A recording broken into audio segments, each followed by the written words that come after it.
2 years ago, about now, the Omaha World Herald did a story about Lonnie Ford. Lonnie Ford's a school teacher in Kinder, Nebraska, lost his son Joshua in 2006 in Iraq. The story was about Lonnie's concern that his son would be forgotten. My wife Yvonne and I read the story, came up with the idea to create an exhibit of the pictures of the fallen, but we didn't want it to sit in a museum somewhere. We wanted it to travel from town to town. Proud to say that that exhibit has been traveling every week since January 2nd of 2011, all over the state of Nebraska. Been seen by thousands, and it's booked into April of 2013 already. About a year and a half ago, Bellevue University came to us with an offer. They said, we like what you're doing. We want to sponsor other states. So Yvonne and I quit our jobs, formed Patriotic Productions, and now we do this full-time from home. So now we have traveling exhibits for Nebraska, Iowa, Missouri, Colorado, Arizona, North Dakota, Kansas, Wisconsin, Oklahoma, and we're working on Texas. Texas, sad to say, has lost nearly 600, and when completed will be 250 linear feet. So we've had the Nebraska exhibit on a tour of high schools, and it's booked into 15 high schools through the year. We offered it to our neighborhood school district, which is Millard, and they decided that they didn't want it, which is unheard of. We've never experienced that before. Their reasoning was that their legal department said if we were to allow the Remembering Our Fallen exhibit to appear, then any other less desirable exhibits would have to be permitted, which that's a new one for us. We weren't, like I said, we had never heard that before. So we decided to make an issue of it and spread the word, and then the word spread from there, and the bad press started, understandably so. One upsets the military, the veteran community at their peril, and they were inundated with emails. We know from looking on the internet that it has spread into newspapers from Florida to California. So this has gone on for the last week, and what happened yesterday, on Friday, one of the school board members met with us with an offer. They wanted to rent a school, a Millard school. The school board members were going to pay for it themselves and display the exhibit on a Saturday and Sunday.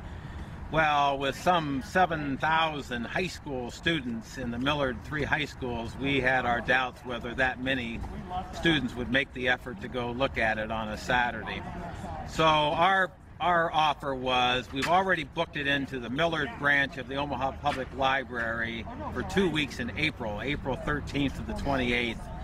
We told the school board member, why don't you guys just get behind the appearance at the Millard branch, promote it in all your schools, and even though we think you're wrong by not allowing it in the school themselves, if this is our best choice, then why don't you do that? So we all agreed to do that, and that's what's going to happen.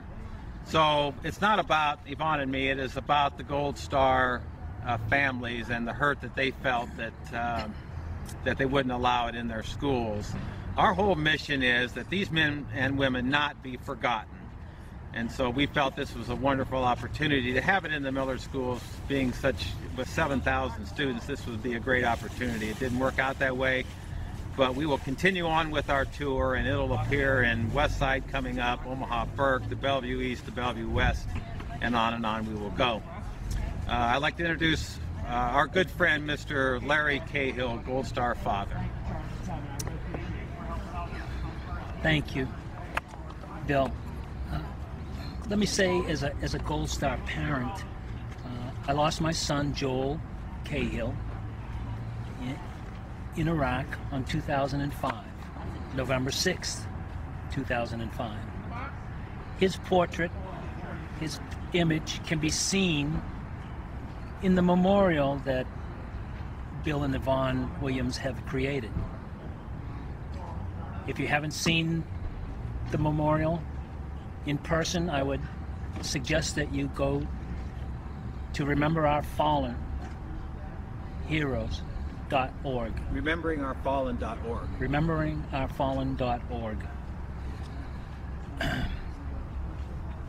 let me say, again, as a parent, Bill and Yvonne have created and succeeded in creating a memorial of remembrance.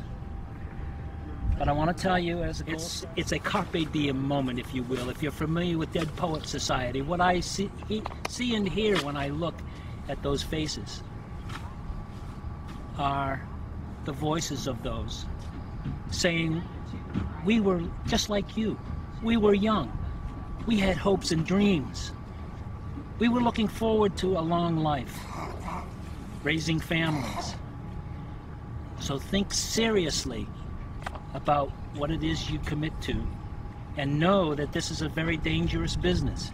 It was an opportunity for the Millard School System, in concert with their students, to accept and view, and perhaps walk away with a message much larger than the images they were looking at. And that is the sadness that I have in their refusal to allow this memorial to go on site. Thank you. Okay? Yes.